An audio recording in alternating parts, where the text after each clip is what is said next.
उम्मीद करती हूँ ठीक होंगे। तो फ्रेंड्स, आज इस वीडियो में हम कला के प्रमुख तत्वों के विषय में पढ़ेंगे। इसके पहले मैंने भारतीय चित्रकला के 3 वीडियो अपलोड किए हैं और आज ये कला के प्रमुख तत्वों को मैंने लिया है, जो कि सभी आर्ट एग्जाम, चाहे वो DSSP हो, TGT का हो, PGT, नेट, KVS या फिर कला का कोई एंट्रेंस एग्जाम हो, हर जगह सभी जगह इसके क्वेश्चन काफी इम्पोर्टेंट है। तो इस वीडियो को आप ध्यान से देखिएगा और इस वीडियो को ज्यादा से ज्यादा शेयर करिए, जिससे सभी मित्रों को इसका लाभ मिल सके। चलिए शुरू करते हैं आज का टॉपिक। कला के मूल तत्व 6 होते हैं। ये तत्व चित्रकला की साधना है और इन्हीं का उचित संयोजन यानी कि इन्हें जोड़कर चित्रकार सिद्धांत के अनुसार चित्रकारी करता है। ये तत्व कौन कौन से हैं? पहला है रेखा, दूसरा रूप, तीसरा रंग, चौथा तान, पांचवा पोत, छठा अंतराल। तो सबसे पहले इस वीडियो में हम रेखा और रूप के विषय में पढ़ेंगे। रेखा, प्राचीन काल से ही रेखा का चित्रकला में महत्वपूर्ण स्थान रहा है। भारतीय चित्रकला को ही रेखा प्रधान कहा जाता है। रेखा की परिभाषा, जब दो बिंदुओं के बीच की दूरी को रेखा कहते हैं। जब किसी बिंदु के समूह या अबाध गति से बिंदुओं को अंकित करने से ही रेखा का जन्म होता है। कला के प्रवाह को रेखा व्यक्त करती है। रेखा सामान्यतः 2 प्रकार की होती है, सरल रेखा, वक्र रेखा। सरल रेखा क्या होती है? सरल रेखा, जब किसी बिंदु से एक ही दिशा में रेखा खींची जाए तो उसे सरल रेखा कहते हैं, जैसा कि चित्र में देख सकते हैं आप। वक्र रेखा, यदि रेखा की दिशा को बदल दिया जाए तो उसे वक्राकार रेखा कहते हैं। रेखाओं की दिशाएं, सामान्यतः 3 दिशाएं होती हैं। पहला है क्षैतिज दिशा, दूसरा ऊर्ध्वाकार दिशा, तीसरा कर्णवत दिशा। रेखा का प्रभाव, रेखा चित्र का विशेष गुण ही पूर्वी कला में चीन, जापान, भारत में इसका व्यापक प्रयोग होता है।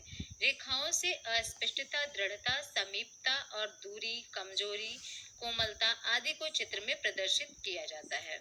क्षैतिज रेखाएं क्या हैं? क्षैतिज रेखाएं विश्राम को प्रतीक करती हैं, शांति, निष्क्रियता, स्थिरता, मौन, संतुलन को दिखाती हैं। यानी क्षैतिज रेखाएं क्या प्रकट करती हैं? विश्राम, शांति, निष्क्रियता, स्थिरता, मौन, संतुलन को चित्र में प्रकट करती हैं। अगर चित्र में ऊर्ध्वाकार रेखाएं हैं तो ये क्या प्रकट करती हैं? शक्ति, दृढ़ता, गौरव, महत्वाकांक्षा, सत्य, कठोरता आदि, जैसा कि इस चित्र में देख सकते हैं, ऊर्ध्वाकार रेखा है। तीसरा है कर्णवत रेखा। कर्णवत रेखा किस चीज को प्रकट करती है? व्याकुलता, उत्तेजना, बेचैनी, नाटकीय संक्रमण और गति को प्रकट करती हैं। चौथा है कोणीय रेखाएं। कोणीय रेखाएं क्या प्रकट करती हैं चित्र में? संघर्ष, आघात, असुरक्षा। पांचवा है एक पुंजीय रेखाएं, स्वच्छंदता, शोभा, अभिलाषा, प्रसार, एकाग्रता। एक पुंजीय रेखाएं जो चित्र में होती हैं, ये किस चीज का भाव प्रकट करती हैं? एकाग्रता का भाव, शोभा होती है, अभिलाषा का भाव, स्वच्छंदता का भाव लिए हुए होती हैं। छठवां है चक्राकार रेखाएं। चक्राकार रेखाएं क्या प्रकट करती हैं चित्र में? उत्तेजना, शक्ति, लय। सातवां है प्रवाही रेखाएं। प्रवाही रेखाएं सुंदरता प्रकट करती हैं, गति, माधुर्य। नेक्स्ट है रेखा और ऊर्जा। रेखा में एक प्रकार की ऊर्जा और प्रवाह होता है। प्रवाह आंगिक विकास का आधार होता है। रेखा के प्रवाह के गुण को लेकर ऑप्टिकल कला या नेत्रीय कला, जिसे आप कला या चाक्षुष कला भी कहते हैं, इसका विकास हुआ है। ऑप्टिकल कला का जनक किसे कहा जाता है? विक्टर वासरली को। रेखांकन के लिए यंत्र व साधनों का महत्व होता है।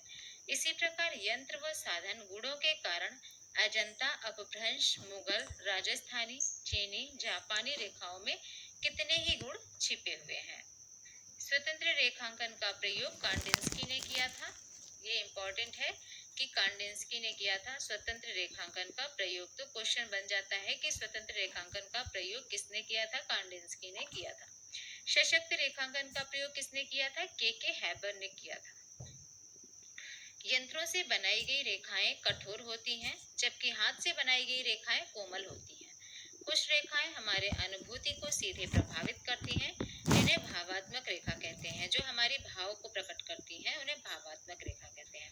कुछ रेखाएं निश्चित उद्देश्यों को लेकर खींची जाती हैं, जिन्हें बौद्धिक रेखाएं कहते हैं। रेखा द्विआयामी होती है। विशेष परिस्थितियों में प्रयोग करने पर रेखाओं से त्रिआयामी प्रभाव उत्पन्न किया जा सकता है। चित्र सूत्र में रेखाओं के 3 प्रकार बताए गए हैं। पत्रवर्तना रेखा यानी पत्ती के समान रेखा, अहेरिक वर्तना रेखा, अत्यंत सूक्ष्म रेखा, बिंदु वर्तना रेखा यानी स्तंभ युक्त रेखा। तो चित्र सूत्र में रेखाओं के 3 प्रकार बताए गए हैं। रूप, अब रूप को पढ़ेंगे। रूप यानी कि आकृति।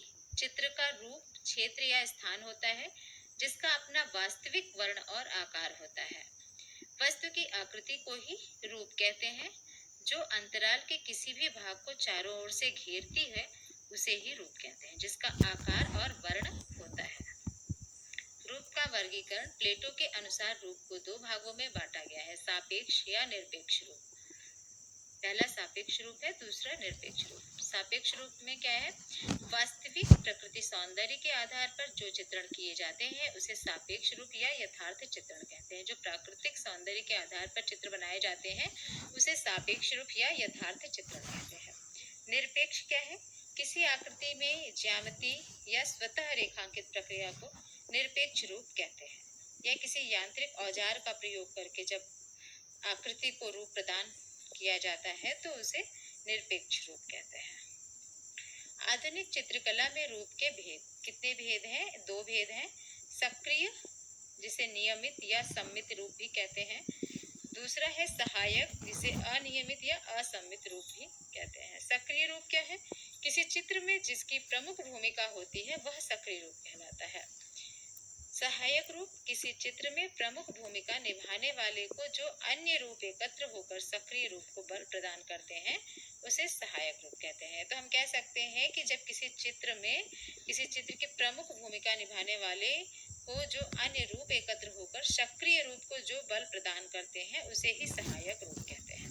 रूप का प्रभाव, इफेक्ट्स ऑफ फॉर्म, आयताकार रूप, शक्ति और एकता, स्थिरता, यानी आयताकार रूप का प्रभाव होता है शक्ति, एकता और स्थिरता। त्रिभुजाकार रूप, सुरक्षा, शाश्वतता, विकास। अंडाकार रूप का चित्र में क्या प्रभाव होता है? लावण्य, सौंदर्य, सृजन। वृत्ताकार रूप का प्रभाव क्या होता है चित्र पर? पूर्णतः आकर्षण, गति, विशालता को प्रकट करते हैं। उल्टा त्रिभुज, विलोम त्रिभुज जिसे कहते हैं, ये अशांति को प्रकट करते हैं, लिप्तता, परिवर्तन को दिखाते हैं चित्र में। मुक्त रूप स्वतंत्रता को प्रकट करते हैं। चित्र सूत्र में आकृति के 5 प्रकार माने गए हैं, हंस, भद्र, मालव्य, रचक। शशक महाभारत में 19 प्रकार के रूप भेद बताए गए हैं। तो ये काफी इम्पोर्टेंट टॉपिक था, रेखा और रूप। आज इस वीडियो में रेखा और रूप के विषय में आप सभी जान गए होंगे। अपने नेक्स्ट वीडियो में हम वर्ण के विषय में पढ़ेंगे। उम्मीद करती हूँ ये वीडियो आप सभी को अच्छा लगा होगा और ये काफी इम्पोर्टेंट हेल्पफुल टॉपिक है, तो आप इसे 1 से 2 बार वीडियो देख लीजिएगा और वीडियो के डिस्क्रिप्शन में मैं लिंक भी दे दूंगी PDF का, वहां से भी आप देख सकते हैं। तो फ्रेंड्स, जो भी चैनल पर नए आए हैं वो चैनल सब्सक्राइब करें, बेल आइकन प्रेस करें जिससे सभी वीडियो का नोटिफिकेशन मिलता रहे और चैनल पर जाकर आप बाकी वीडियो